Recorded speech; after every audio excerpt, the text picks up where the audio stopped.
నమస్కారం ఘంటారావానికి స్వాగతం. ముందుగా ప్రధానాంశాలు. సినీ పరిశ్రమ అన్ని విధాలా వృద్ధి చెందాలన్న పవన్, ప్రజలకు మంచి చేసే సినిమాలు రావాలని సూచన.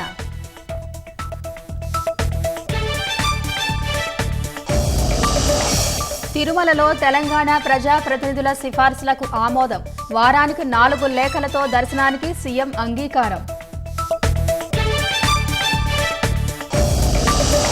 తాడేపల్లిలో పేద కుటుంబానికి సొంతింటి కలను నెరవేర్చిన సీఎం. 6 నెలల్లోనే పూర్తయిన 2 పడక గదుల నిర్మాణం.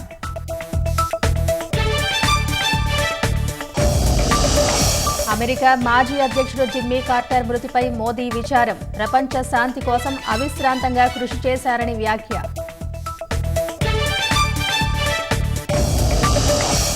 ఢిల్లీలో ఎన్నికల వేళ మరో హామీని ప్రకటించిన ఆప్. పూజార్లకు నెలకు 18,000 ఇస్తామన్న కేజ్రీవాల్.